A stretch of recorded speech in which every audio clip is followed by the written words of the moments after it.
이제 오늘 말씀 나누겠습니다. 오늘 말씀은 대강절 넷째 주 설교로 대강절 세 번째 시간 설교가 됩니다. 때가 참에라는 주제로 말씀 나누기 원합니다. 갈라디아서 4장 4절에서 5절 말씀, 갈라디아서 4장 4절에서 5절 말씀 함께 보겠습니다. 우리 한 목소리로 읽겠습니다. 시작. 때가 참에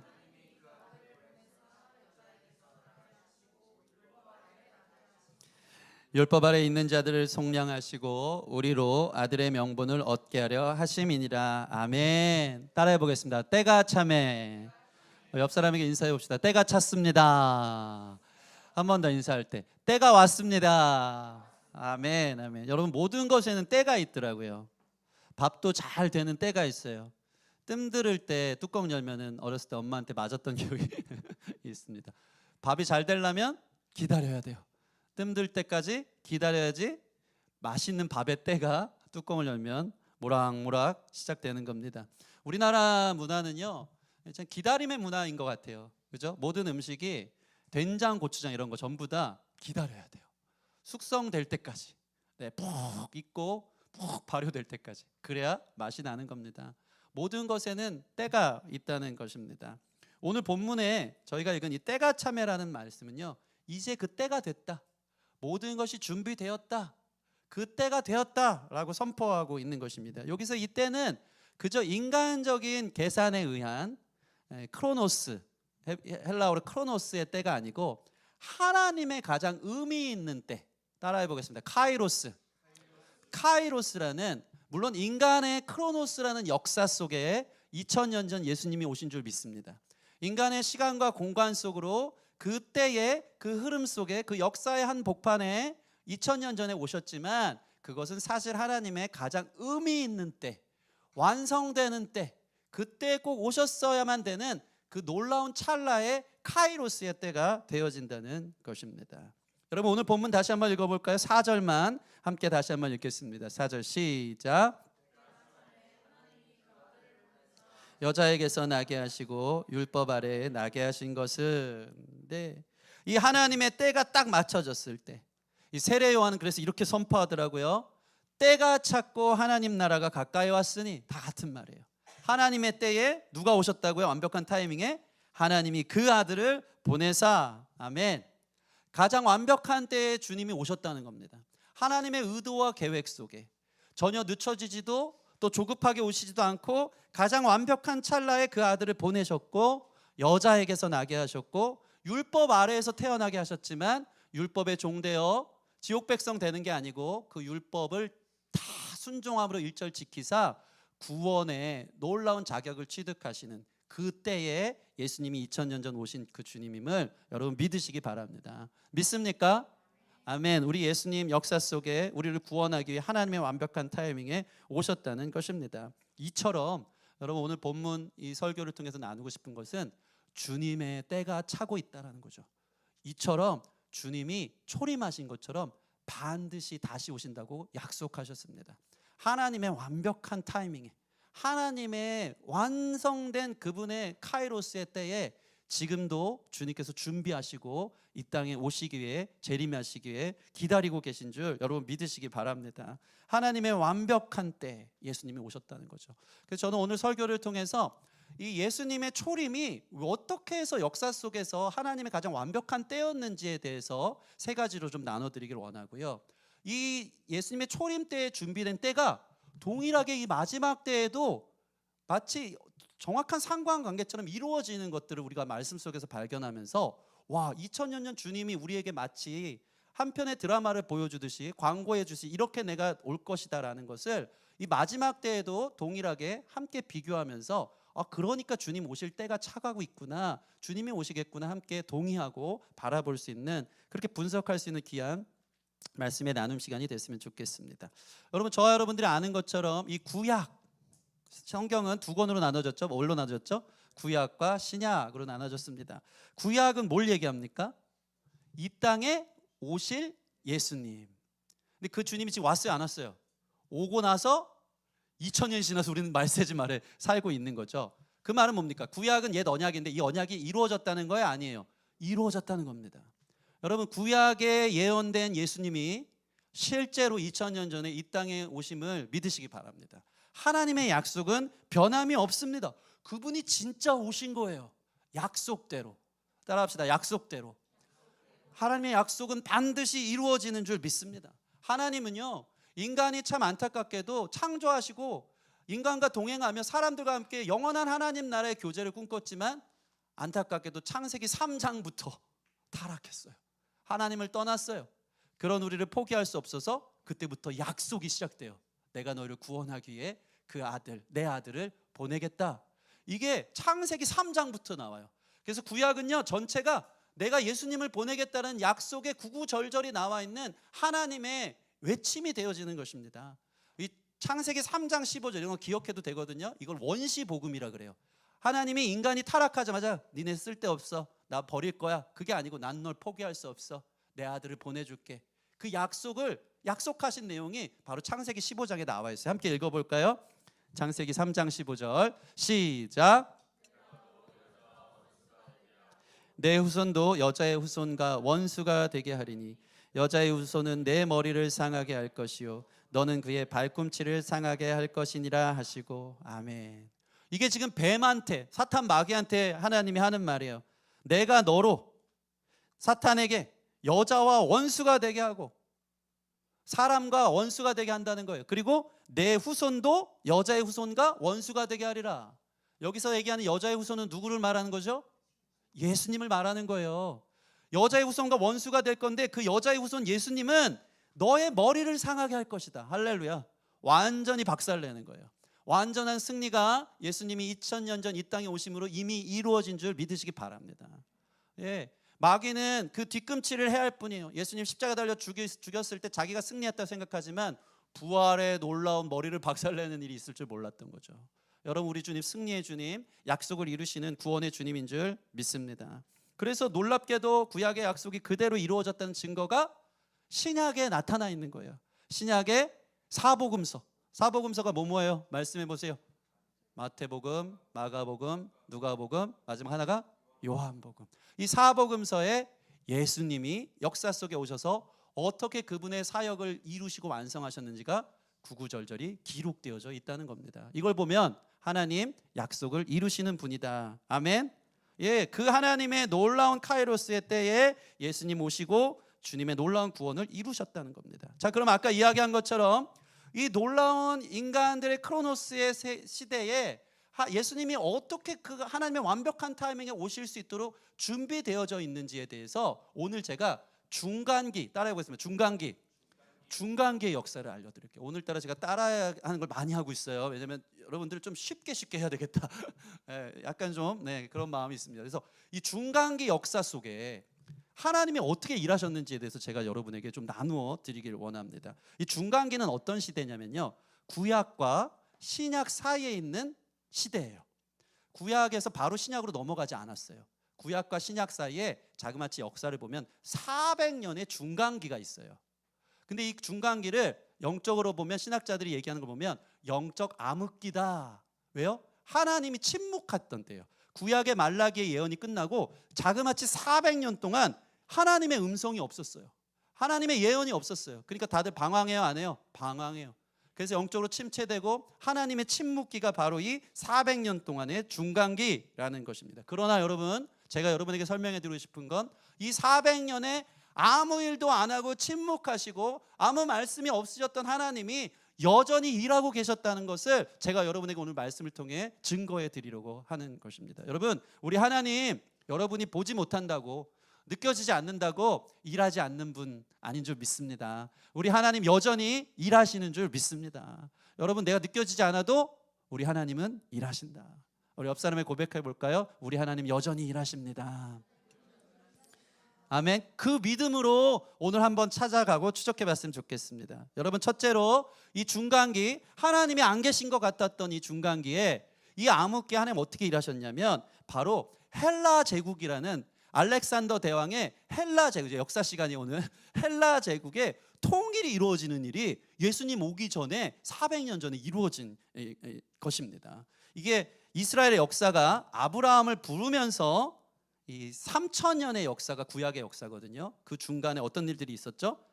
북이스라엘은 주전 예수님 태어나기 전 722년에 아수르에게 멸망당하고, 남아있던 남유다는 주전 586년에 바벨론에 의해 멸망당합니다. 그리고 나서 성경 보면 바벨론 멸망하고 나서 그 다음 어떤 나라가 전 세계 패권을 쥐죠? 어느 나라죠? 따라해 보겠습니다. 성경에 바사라고 나와요. 바사, 따라해 보세요. 바사가 역사 속에 어떤 나라입니까? 페르시아를 말하는 거예요. 페르시아 대국 들어봤죠?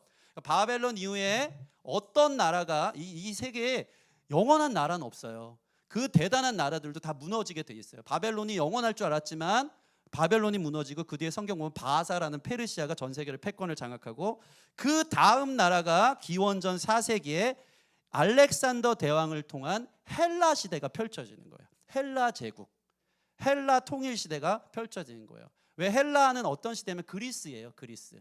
그러니까 이 알렉산더 대왕은 마케도니아 출신이지만 그리스인이었어요. 그래서 이를 통해서 헬라 대제국이 지중해를 중심으로 그 당시 전체 통일을 이루어 나갑니다. 한번 지도 한번 보여주시겠습니까? 네, 저기 보라색, 빨간색으로 있는 저 지중해를 중심으로 당시 모든 아프리카와 유럽과 아시아를 잇고 있는 이 당시의 문명권이라고 할 수 있는 전 세계를, 이 많은 영토를 차지한 왕이 누구라고요? 알렉산더 대왕. 그가 바로 헬라 제국, 제 얼굴이 막 나오고 있어요. 헬라 제국을 만들어낸 왕이라는 겁니다. 그러니까 바벨론 다음에 뭐라고요? 바벨론 다음에 바사. 모르면 적으세요. 주보 괜히 드린 게 아닙니다. 적어가면서. 바사는 뭐라고요? 페르시아 다음이 헬라 제국. 알겠죠? 알렉산더 대왕. 헬라 제국, 그리스 시대가 열린 거예요. 근데 놀라운 게 있어요. 자, 이만큼의 지도가 있는데 이 헬라 제국을 통해서 이루어내진 일 중에 가장 특징적인 일이 뭐냐면 바로 언어 통일이에요. 언어 통일. 여러분, 전 세계의 공용어가 지금 뭐죠? 영어라고 할 수 있잖아요. 이 시대에 어떻게 생각하면 가장 강대국인 미국을 통해서 모든 이 언어가 통합이 되고 있잖아요. 영어. 물론 막 중국어, 많은 언어들도 계속 나오긴 있지만, 근데 이 시대에는요, 놀랍도록, 지도 좀 그만 보여주시고 넘겨주세요. 놀랍도록 헬라 시대가 시작되면서 저 넓은 제국에 공용어인 무슨 어일까요? 집사님 조용하세요. 이거 당연한 거 아닙니까? 헬라 시대니까 무슨 언어? 헬라어가 다들 통용되기 시작한 거예요. 여러분, 하나님께서 중간기에 헬라 제국의 언어 통일을 통해서 모든 나라가 헬라어로 소통할 수 있게 하셨어요. 이게 어떤 역사인지 아십니까? 예수님이 이 땅에 오시고 나셔서 모든 사람들이 헬라어로 이야기하면서 복음이 예루살렘으로부터 땅끝까지 전해질 수 있도록 준비하셨다는 거예요. 하나님의 완벽한 역사의 흐름 속에서 이 놀라운 언어 통일을 통해 복음이 이 말로 하면 못 알아듣는 걸 그 나라 말, 이 통용된 말로 함께 할 수 있도록 준비하셨던 하나님의 기가 막힌 때를 우리가 볼 수 있는 겁니다. 특별히 헬라 제국 이후에 저와 여러분들이 잘 아는 것처럼 예수님 태어나기 주전 168년 전에 헬라 제국 다음 나라가 어떤 나라예요? 다 아시죠? 이거는 예수님 계실 때 어느 나라에 압제를 당하고 계셨죠?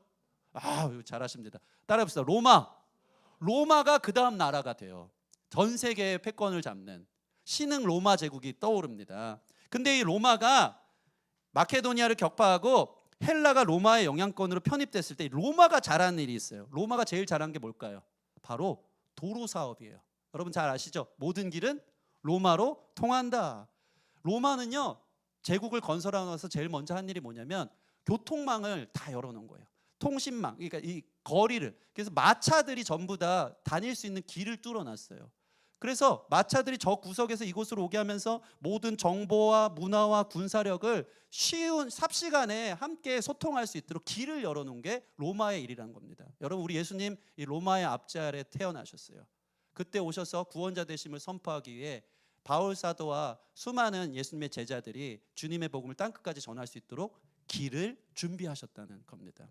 언어와 길을 열어놓으심을 통해서 하나님께서 복음이 쉽게 그 당시 열방과 땅끝까지 증거되도록 그 때를 준비하신 신실하신 하나님이시라는 겁니다. 여러분, 이처럼 하나님은 지금도 쉬지 않고 그 때를 위해서 준비하고 계신 동일한 하나님이심을 믿으시기 바랍니다. 2000년 전 길과 언어를 열어놓으신 하나님께서 동일하게 이 마지막 때의 징조 속에서 복음이 땅끝까지 증거될 수 있도록 길을 여시고 언어를 여시는 역사들이 2000년 전보다 지금도 왕성하게 일어나고 있는 것은 주님의 때가 다가오고 있다는 증거라는 사실들 여러분 기억하시기 바랍니다.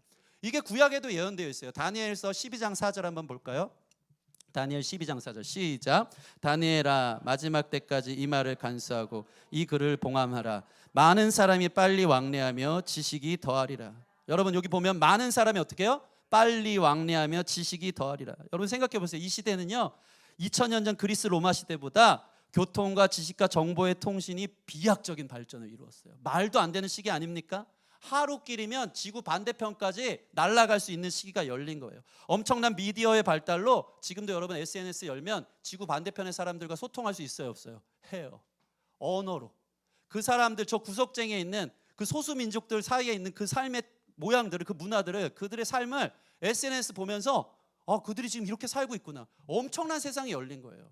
이 모든 일들을 통해서 하나님이 원하시는 게 뭘까요? 한번 찾아볼까요? 언어의 장벽, 이 길의 장벽이 2000년 전보다 훨씬 많이 열림을 통해서 하나님이 마지막 때에 약속하신 게 있어요. 마태복음 24장 14절. 오늘 자막 치시느라 수고하셨어요. 오늘 여러 번 찾을 거예요. 정신 똑바로 차리시고. 자, 24장 14절 같이 읽겠습니다. 시작.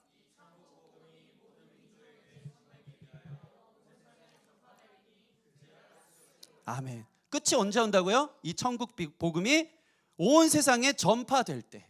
할렐루야. 그러기 위해서는 길이 열리고 언어가 열려야 돼요. 하나님께서 이 마지막 때를 준비하면 온 세상 저 민족 땅끝까지 그 소수민족들 부족들에게까지 복음이 증거될 수 있도록 주님께서 그때를 준비하고 있다. 그러므로 지금이 마지막 때예요? 아니에요? 마지막 때라는 것입니다. 그때를 물론 알 수 있는 사람은 아무도 없지만 우리는 느껴야 돼요. 적어도 그리스도인들, 교회를 다니는 사람들은 하나님께서 지금도 보이지 않게 어떻게 일하고 계신지를 우리가 바라봐야 한다는 것입니다. 급속도로 열려져 있는 길과 언어의 때가 온 것입니다. 땅끝까지 성경이 번역되어 들어가고 있어요. 여러분 저희가 우간다 박정만 손승래 선교사님 파송하고 같이 기도하며 후원하고 있지 않습니까? 그런데 우간다 캅초라 지역 들어본 사람 손 들어보세요. 우간다 캅초라에 그분들이 자리 잡은 미션 센터가 엘곤산 중턱이에요. 들어나 봤어요? 엘곤산 중턱? 거기 우물도 못 들어가요. 거기에 막 오프로드 차량 타고 몇 시간 타고 들어가서 그 엘곤산 중턱 호흡하기도 힘든 그곳에서 하나님의 복음이 지금도 땅끝까지 길이 열렸기 때문에 언어가 열렸기 때문에 증거되는 줄 믿습니다. 제가 놀라운 이야기를 들었어요. 이 늦은 나이에 60이 넘으신 나이에 하나님이 강하게 부르셔서 말도 안 되는 저 아프리카 오지 우간다 이 어디입니까? 엘곤산 중턱까지 들어가게 하시는 순종하신 그들의 길을 통해 어떤 일이 일어났는지 아십니까? 올해 겨울 성경학교를 열었는데 여러분 중고등부가 150명이 모이고 어린이가 120명이 모여서 성경을 요한복음 마가복음을 통독한대요. 여러분 1년 내내 통독 얼마나 하십니까? 갑자기 혼내고 있어. 예? 복음을 듣고 그 어린이들이 하나님 나라를 꿈꾸면서 마라나타 성경 통독을 한대요. 그거 위해서 몇 명이 모였다고요? 300명이 넘게 모인대요. 예, 한 달 내에 다 읽어버린대요. 그리고 하나님의 복음과 함께 교제하고 세워가고 얼마나 놀라운 일입니까? 땅끝까지 주의 복음이 저 아프리카 오지에 있는 아이들에게까지 들어갈 수 있도록 하나님이 길과 언어를 열어놓으셨다는 것입니다. 정말 우리 박종만 선생님 선생님 대형교회 목회자예요. 300명 다음 세대 할렐루야. 우리 교회 이러한 부흥이 있을지어다. 어떻게 감당하지 갑자기? 300명 이상이 요한복음 마가복음 영어로 읽어가면서 주님 앞에 나오고 있는 것이죠.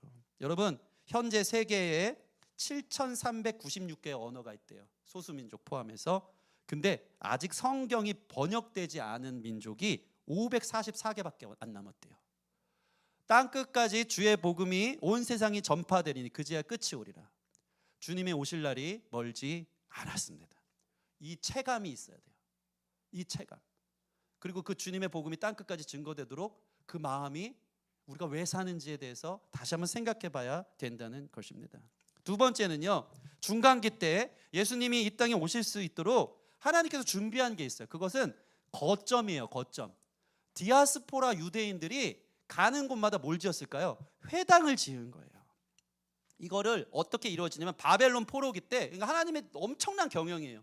바벨론 포로기 때 다 흩어지잖아요. 나라를 잃어버리니까 전 세계로 흩어졌는데 그들이 그곳에서 회당을 짓기 시작했는데 아까 얘기한 헬라 시대가 시작되면서 헬라는 이 정책이 우호 정책이에요.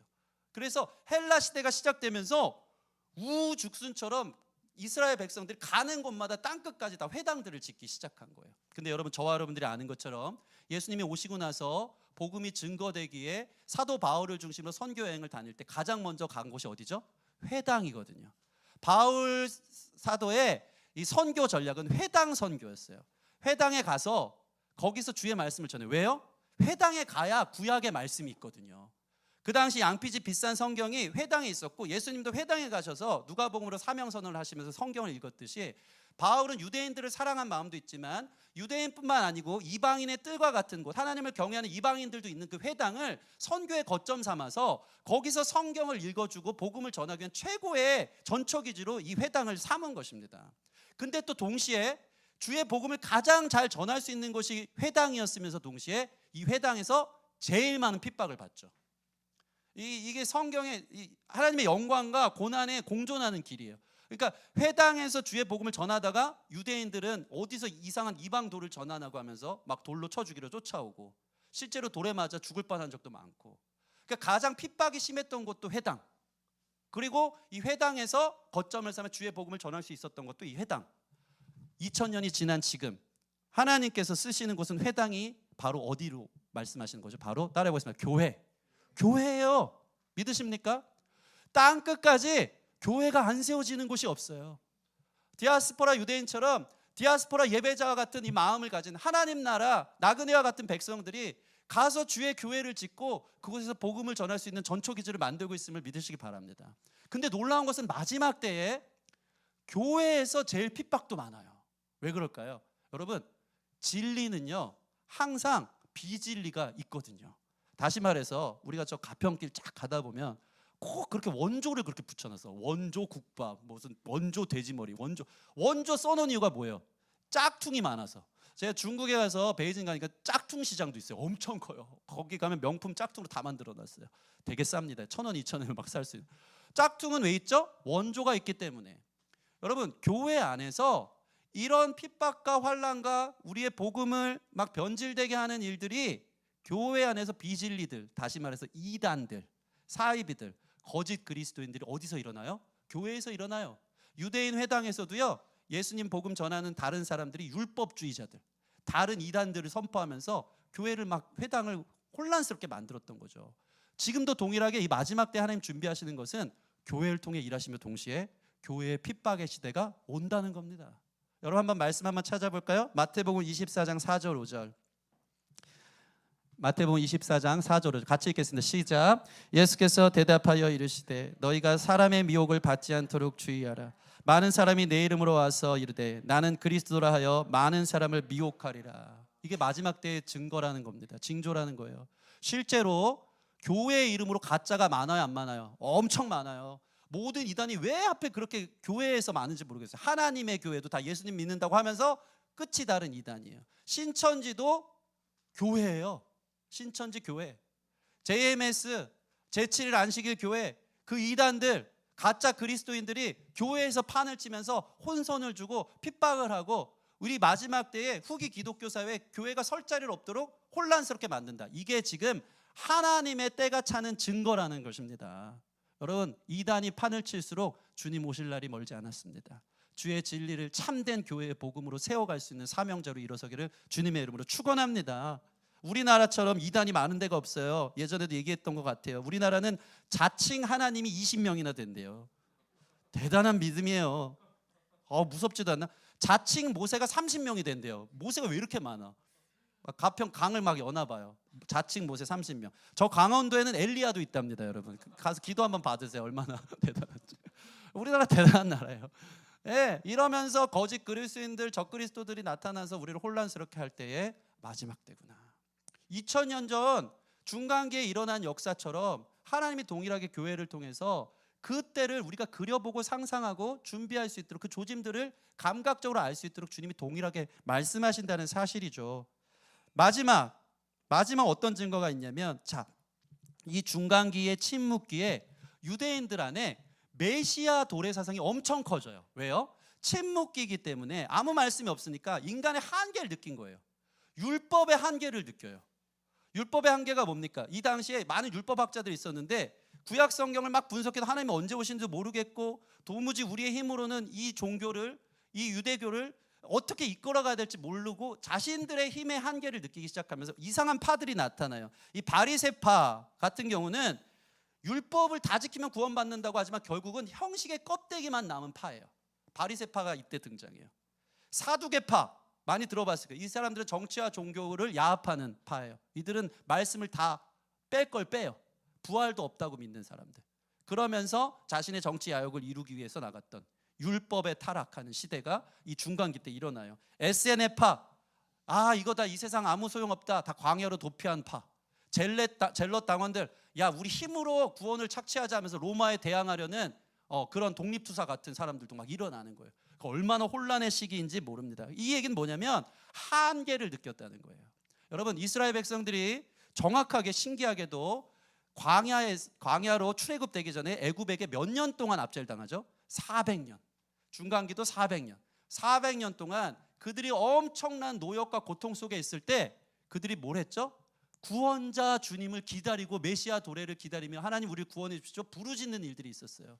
여러분 삶에 하나님이 침묵하시고 중간기와 같이 내 삶이 참 어둠이 투성이고 아무런 소망도 없는 여러분 안에 어떤 일이 일어나는지 아십니까? 그래서 주님 구원이 필요합니다. 주님을 기다립니다 하는 대망사상이 시작된다는 것입니다.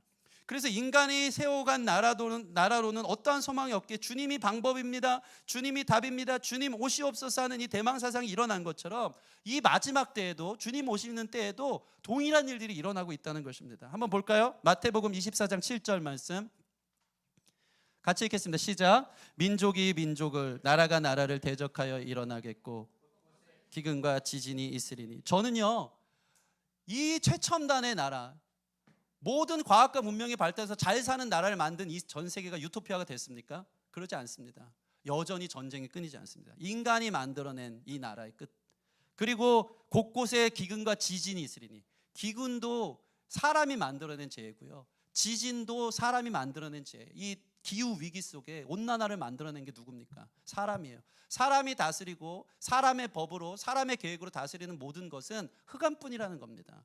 이럴수록 사람들은 인간이 어떻게 할 수 없구나, 교회가 일어나 기도하면 아멘 주 예수 오시옵소서 하는 이 주님의 구원자에 대한 도래사상들이 드러나고 외치고 갈망하기 시작한다는 것입니다. 한 구절, 시간이 없어요. 제가 넘겨서 이야기해 드릴게요. 마태복음 24장 12절 보면 불법이 성행함으로 사람의 사랑이 식어지려. 이 시대처럼 사랑이 없는 시대가 어디 있어요? 이 시대처럼 이웃에 누가 사는지도 모르고 각자 자기 삶으로 이기적으로 살아가는 사람들이 어디 있어요? 여러분, 이 시대처럼 이 막 적대적 인간관계 속에 수많은 별의별 혐오 사상들이 많잖아요. 모든 세대들이 대립되잖아요. 완전히 그 장벽 속에서 가정이 붕괴되고 부모와 자녀 간에, 남과 여, 동과 소, 계층 간, 동서, 이 극단적 대립과 갈등들이 심화되면서 사랑이 식어가는 시대가 인간이 만들어낸 결과라는 거죠. 인간이 만들어낸 결과는 전부 다 F학점이다. 이게 인간의 한계예요. 이런 상황 속에서 그리스도인들은 뭘 바라본다고요? 주님 오시옵소서. 주님밖에 없습니다. 주님을 기다립니다. 여러분, 이 땅이 어두울수록 우리는 주님을 기다리는 소망으로 다시 한번 주님을 바라볼 수 있는 저와 여러분 됐으면 좋겠습니다. 그래서 하나님은 2000년 전 예수님의 때를 그렇게 준비하셨고 지금도 동일하게 예수님의 재림을 이와 같은, 어떻게 보면 같은 이론으로, 같은 상관관계 속에서 지금도 주님의 때를 우리에게 준비하고 계시다. 이 감각들이 여러분 안에 살아나는 귀한 은혜가 있기를 원합니다. 저는 오늘 이 말씀을 마치면서 두 가지 여러분이 이 때를 준비하는 마음들이 있었으면 좋겠어요. 첫 번째는 뭐냐면 최소한도 하나님 나라가 온다는 사실을 계산하고 살으라는 거예요. 한번 볼까요? 마가복음 13장 28절 31절. 마가복음 13장 28, 31절 같이 읽겠습니다. 시작.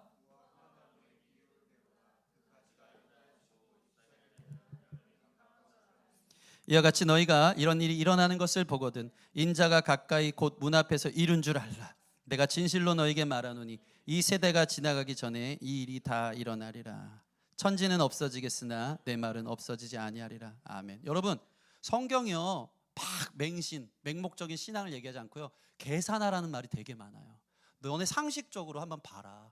지금 보세요. 무화과 나무가 배워라. 무화과 나무를 보면서 배워라. 가지가 연해지고 잎사귀가 내면 여름이 가까워지는 줄 아는 건 상식이에요, 아니에요? 상식이에요. 우리가 가을에 단풍이 지고 색깔이 빨갛고 노랗게 들면 아 이제 겨울이 오는 거다. 다 느껴요, 안 느껴요? 느끼는 건 상식이에요. 이 말세의 때를 예언한 대로 하나님께서 이 말세의 때와 조짐들을 보여주는데도 불구하고 이 상식 밖의 삶을 사는 그리스도인들이 있다는 거예요. 주님이 오시는 때를 기다려야 되고 준비해야 되는데 여전히 노아의 홍수 때처럼 아 그런 게 어딨어. 장가가고 시집가고 집 팔고 이 장사하는 일이 바빠서 노아의 방주가 저희에서 이제 주님이 오실 날이 멀지 않았습니다. 상징적으로 보여주는데 그 감각을 다 잃어버리고 살아간다면 우리 안에 온전한 종말 신앙이 없는 거예요. 여러분, 주님의 오심의 때의 조짐들을 감각적으로 상식적으로 계산하고 이해하고 아, 이 마지막 때에 내가 어느 입장에서 서야 되는지를 분명히 알 수 있는 저와 여러분들 되기를 주님의 이름으로 축원합니다. 지금 여러분의 미래에 내가 지금 뭘 하고 살아야 될지 물론 중요하죠. 이 종말의 때 가장 중요한 것은 사도 바울이 종말을 얘기하면서 마지막으로 얘기한 것이 뭡니까? 오늘 하루를 최선을 다해 살으라고 말합니다.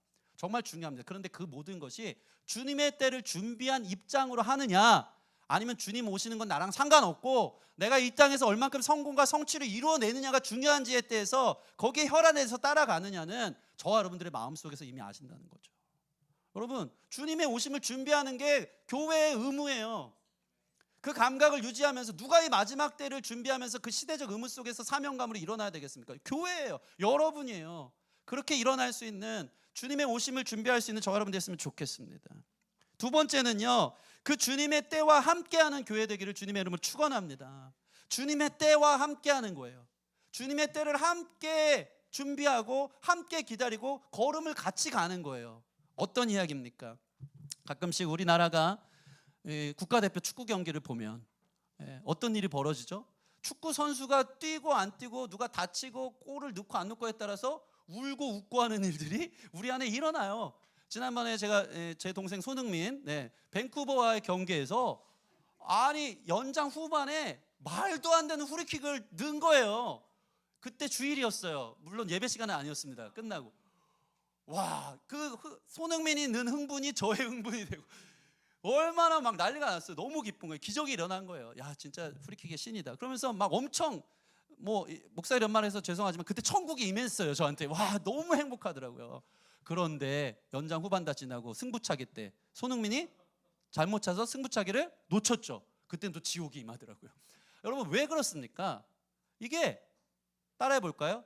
동일시 같은 마음인 거예요. 우리나라 대표가 뛰면 옛날 월드컵 때도 막 난리가 나잖아요. 경기가 끝나면 집에 갈 생각을 안 해요. 대한민국만. 왜요? 동질화된 거예요. 대한민국이 내 나라고 대한민국 대표가 떴지만 그들의 대표의 마음이 동일한 우리의 마음이기 때문에 같이 울고 웃고 하는 게 필요한 거예요. 저와 여러분들은 하나님 나라 백성인 줄 믿습니다. 하나님 나라 백성이 선교사님이 한 끝에서 울고 계시는데 우리는 눈물이 없어요. 지금 땅 끝에서 복음을 전하는 사람들이 있는데 우리는 거기에 관심이 없어요. 거기에 울고 웃고가 없어요. 나의 기쁨은 알량한 내 삶이 얼마큼 조금이라도 잘 되냐 안 되냐 원하는 게 이루어지 이게 우리의 울고 웃는 기쁨이라면 주님의 때와 함께하는 사람이라 할 수 없는 겁니다. 우리는 그 나라 하나님 나라 백성인 줄 믿습니다. 이 나라가 전부가 아니에요.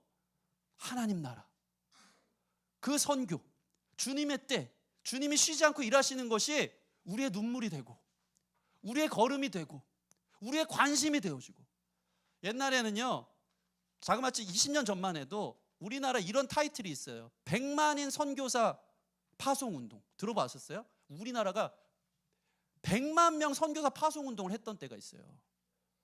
미국 다음으로 2위였어요. 선교 파송 나라가. 그때는요 청년들이 여름 겨울에 단기 선교 안 가면은 그리스도인도 아니었어. 당연한 문화였어요.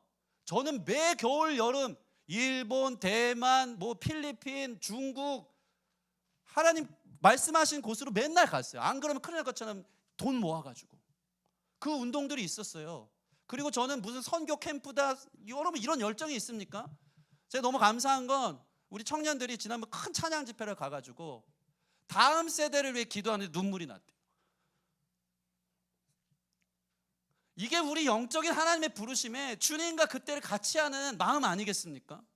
하나님의 관심이 거기 있는데 주님이 오시는 것이 우리 인류 역사 속에 가장 중요한 일 아니겠습니까? 여러분이 지금 그 역사, 내 역사를 이끌어가는 게 뭐가 중요합니까? 하나님의 역사는 분명합니다. 약속대로 그 때가 옵니다. 주님의 구속사가 이 세상의 역사인 줄 믿으시기 바랍니다. 주님 다시 오신다 약속하신 날, 그것을 아멘 마라나타 하면서 손들고 준비하고, 내 인생이 하나님 다시 오시는 날을 위해서 어떻게 발맞추어 걸어갔는지에서 함께 품고 나아가야 되지 않겠습니까? 왜 우리는 하나님 나라가 이제 도래한다고 하는데 전혀 아무 생각 없이 말세의 징조처럼 장가나 가야지, 시집 가야지, 지금 내 코가 석자니. 여러분, 주님의 마음과 함께 되어지기를 소원합니다. 이게 마지막 때에 주님의 오심을 준비하는 이 대강절 넷째 주의 외침인 거예요. 주님이 저와 여러분들을 기다리세요. 그 마음 부어주세요. 내가 무엇 때문에 울어야 되는지, 내가 무엇을 준비해야 되는지.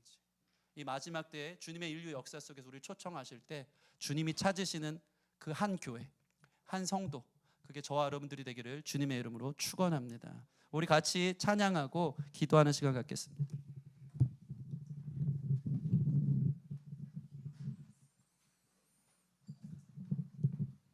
우리 주님 다시 오실 때까지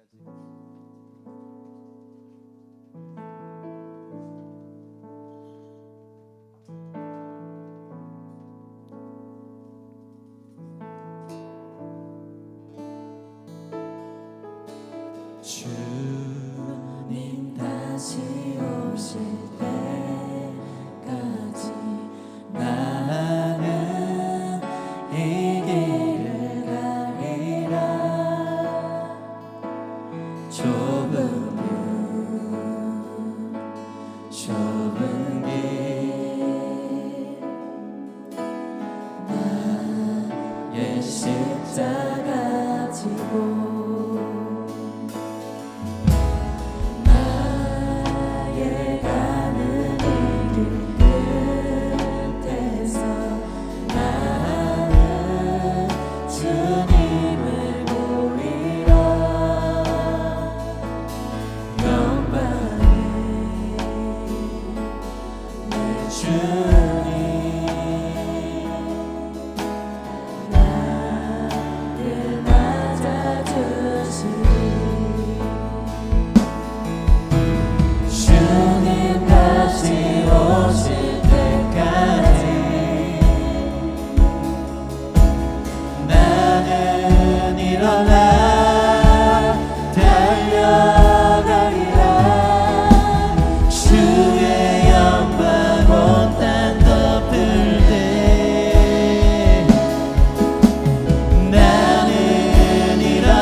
아멘.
주님 다시 오실 길을 만드는 땅끝에 서 있는 교회들로 사십시오.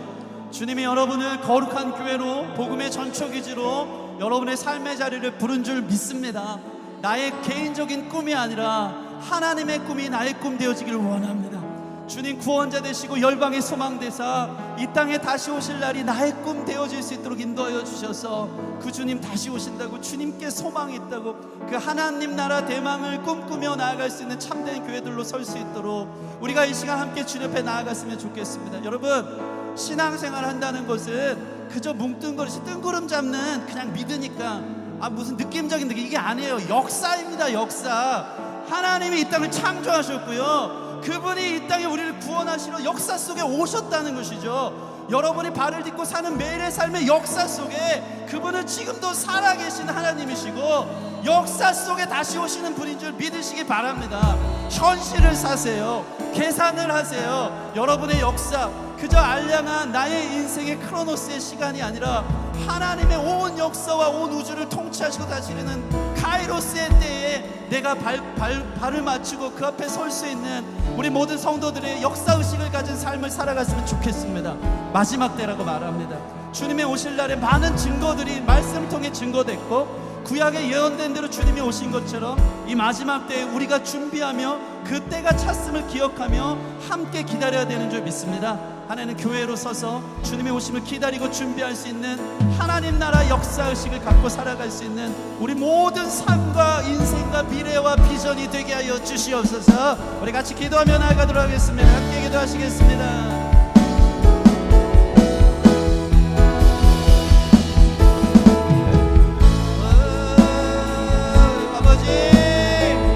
역사 속으로, 나의 삶의 역사 속으로, 나의 삶의 깊은 중심으로 오사 역사하시고 살아계시고 일하시는 하나님, 나를 참된 교회로 부르사 마지막 주님의 때를 준비케 하시며 하나님 언어로, 하나님 교통으로, 하나님 여러가지 방법들로 이 마지막 때 우리를 하나님 선교사들로 주님의 교회들로 부르신 줄 믿습니다. 우리의 삶의 목적이 하나님 나라 마지막 때를 준비하게 하여 주시고 주님 앞에 목나올며 주님의 나라와 동일시 되어져 주님의 열방의 소식들이 우리의 소식이 되게 하시고 주님의 눈물이 우리의 눈물이 되게 하시고 주님의 아픔이 우리의 아픔이 되게 하시고 이 교육계와 정치계와 하나님 다음 세대와 이 대한민국 조국에 주님 오시옵소서. 때를 위해 우리의 삶을 드리며 마지막 때를 준비하며 하나님의 때를 함께 발돋움 맞춰 나갈 수 있는 거룩한 성도들, 우리의 관심과 우리의 의식과 우리의 세상이 달라질 수 있는 은혜가 있기를 원합니다. 눈을 뜨게 해주세요. 그냥 사는 인생들 없습니다.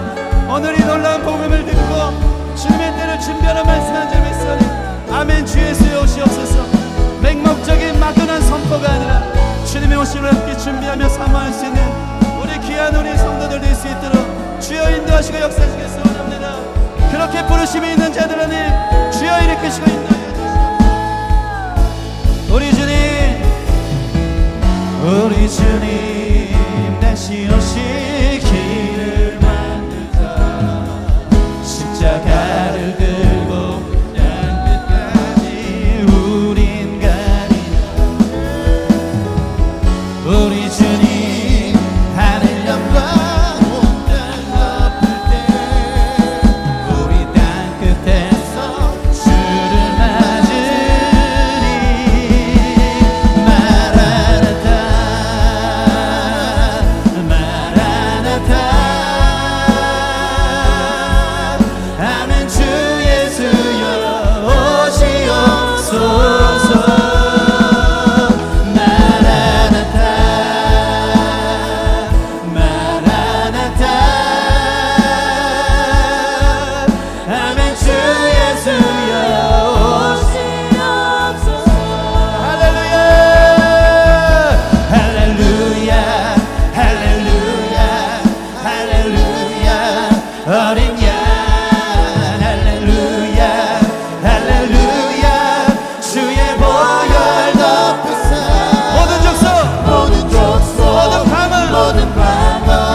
모든 배 백성 열방이 모든 영광 모든 존귀 모든 찬양 주께 할렐루야 할렐루야 할렐루야 할렐루야 어린 양 할렐루야 할렐루야 주의 보혈 덮은 산 모든 족속 모든 방언 모든 백성 열방이 모든 영광 모든 존귀 모든 찬양 주께 드리네. 하나님, 주님의 꿈이 우리의 꿈 되었으면 좋겠습니다. 영원한 꿈, 영원히 남는 꿈. 하나님, 이 땅 가운데 주님의 나라가 도래하는 것, 아멘. 주 예수여 오시옵소서. 그것이 우리의 비전이 되어지기를 소원합니다. 이 땅에 잠깐의 삶을 살며 개인의 종말, 우주적 종말이 있음에도 불구하고 지금 내 앞에 놓여진 삶에 아버지 놓여진 일들이 전부인 줄만 알고, 아버지 영원치 못한 그 삶에 장가가고 시집가고 아버지 무엇을 장사해야 될까, 이 고민들 속에 있었던 아버지 세상 사람들과 같은 고민이 우리 기쁨의 교회는 아무도 없기를 원합니다. 교회의 고민, 하나님 나라와 함께 동행하는 것, 그때와 함께 걸어가는 것, 주님의 눈물이 있는 곳에 나도 울고 주님의 마음이 있는 곳에 내 마음이 있고, 하나님 이 세대와 이 민족들이 주님을 볼 때까지 땅끝, 내가 서 있는 땅끝에서 그 교육계, 그 정치계, 그 하나님 부르신 삶의 자리, 하나님 저 다음 세대, 하나님 그 모든 부분의 땅끝에서 주님의 오심을 증거할 수 있는 교회들로 설 수 있도록 인도하여 주시옵소서. 하나님, 우리의 삶의 매일의 삶이 그렇게 주님의 영광에, 주님의 다시 오심에 준비되어져 그때를 누구보다 소망하며 그릴 수 있는 참된 그리스도의 신부로 서기를 소원하오니, 오늘 주님이 대강절 마지막 넷째 주를 통해서 반드시 다시 오실 역사의식을 가지고 그 주님을 우리 역사 속에서 환영하고 기대하며 하나님 깨어서 준비할 수 있는 거룩한 기쁨의 계로 삼아 주시옵소서. 감사함이 예수님 이름으로 기도합니다.